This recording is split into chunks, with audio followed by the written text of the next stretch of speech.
welcome to Orsach lessons. For today, we shall be looking at plane and solid shapes. Now, shapes in general are made up of lines and angles. We have the solid shapes and the plane shapes. Plane shapes are basically two-dimensional shapes. Some examples are what you see here on the screen. Now, the perimeters of plane shapes. The square, for example. Perimeter is the summation of lengths of each side making up the shape. For the square, it has 4 equal sides. So if one side is taken as A, for example, then the perimeter would be A plus A plus A plus A, which is 4A. Or you can say 4 times A, which will still give us 4A. So let's take a look at the triangle, the rectangle. For now, rectangle. It has 4 sides of 2 opposite equal lengths. Perimeter of a rectangle is given as 2L plus 2B, which can be factorized as 2 into bracket L plus B, or 2 into bracket W plus H, as you have it here. Now the triangle. The triangle is very easy. If it is not an equilateral triangle, that is where A is not equal to B is not equal to C, then its perimeter will be A plus B plus C. If it is an equilateral triangle where all sides and angles are equal, then it may be taken as A plus A plus A, which is 3A. Now the circle. The perimeter here can also be called the circumference. In this case, the perimeter can as well be referred to as the circumference. It is given as 2 pi r, or you can say 2r times pi.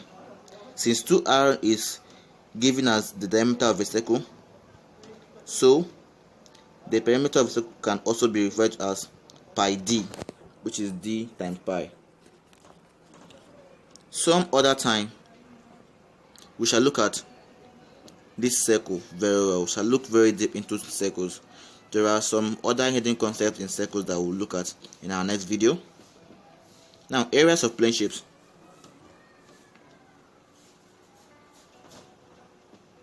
The square has an area of L squared. The rectangle that we have here has an area of length times breadth, or you can say width times height, that is W times H. The triangle has an area of half base times height, 1/2 times base times height.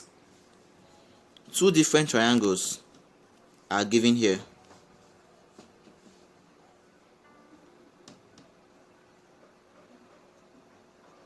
Indicating their heights. The parallelogram has an area of base times height. Base times height. The trapezium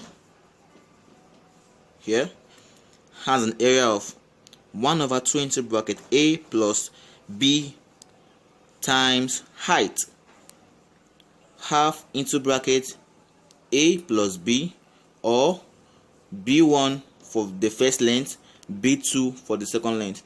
So you can have that half into bracket B1 plus B2 times height. Now, the circle has an area of pi r squared, where r is given as the radius of the circle. The radius of the circle. Now let's look at our solid shapes.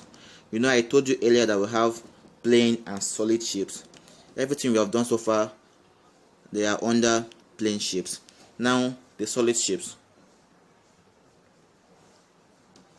These solid shapes are basically three-dimensional shapes. Now if you observe very well, you will see that solid shapes are more like a make-up of one, two, or even more plane shapes. The cuboid, for example, is made up of rectangles. Its counterpart, that is the cube, is made up of squares.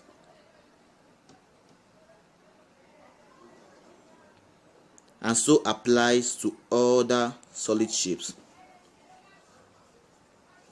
Now, in solid shapes, you can calculate the surface area, which is also called the total surface area. You can also calculate the volume of the shape. Calculating the curved surface area depends on the makeup of the shape.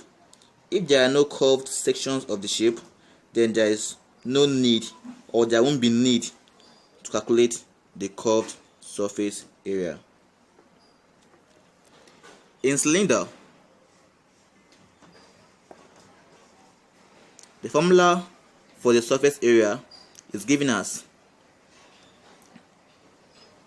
it is on the screen.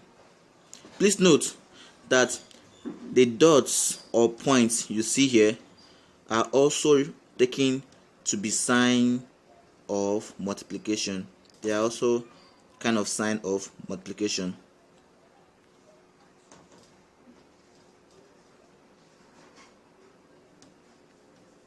The cone. Take a good look at it and the formula for its surface area. Please, the G here is used to represent the G here is used to represent the slant height, which can also be seen anywhere else as H. For the sphere, this shape here is called a sphere. Have a clear look at it. The sphere. I normally tell people that the sphere is a makeup of 4 circles. I got this idea from the surface area, which is 4 pi r square. Okay, that will be it. So for the note that all these shapes I'm mentioning now are classified under solid shapes. Now the pyramid. The pyramid is dependent on the area of its base. The area of the pyramid, the surface area, is dependent on its base. So the total surface area is given as base area plus the area of its lateral face. So lastly, on surface area, we consider the cuboid. Surface area given as 2 into bracket L times height plus length times width or breadth plus height times width or breadth. So now, the volumes of shapes.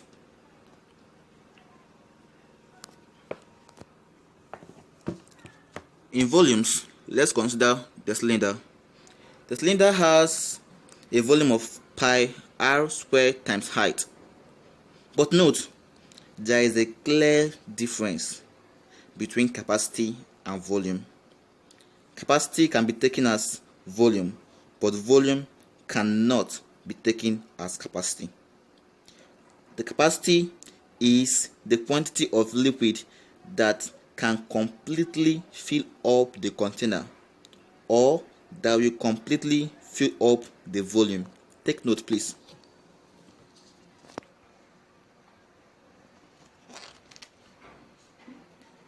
Now, a container can have a capacity of 500 cm cube. Let's assume a container of capacity 500 cm cube may contain a liquid of volume 400 cm cube, but nothing more than 500 cm cube. So the volume of liquid it can take is restricted by its capacity. Take note. Okay, so now the cone, it has a volume of 1 over 3 times pi times r squared times height. 1 over 3 times pi r squared h.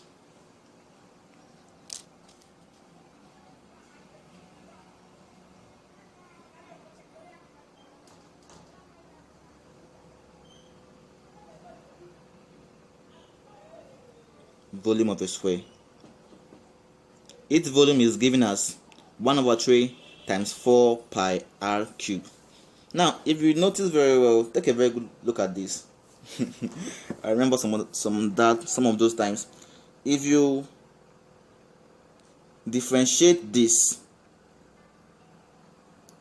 if you differentiate the volume of a sphere, you are going to get exactly the total surface area of a sphere. Okay, let's move on. The pyramid. The pyramid has a volume of 1 over 3 times its base area times height. So if its base area is rectangular in shape, it will have a volume of 1 over 3 times the area of rectangle, which is length times breadth, then times height. Finally, let's take a look at the cuboid. Note there's a difference between cuboid and cube. Okay, the cuboid, the formula for this, for the volume of the cuboid, is given as L times H times B. That is length times height times width or breadth. So now we have come to the end of this lesson, of this class. Thank you for watching. Also, watch our video on circle analysis for better understanding of some hidden concepts of circle, as I have said earlier. Please don't forget to subscribe to this channel for more videos. And remember, your understanding is key to us.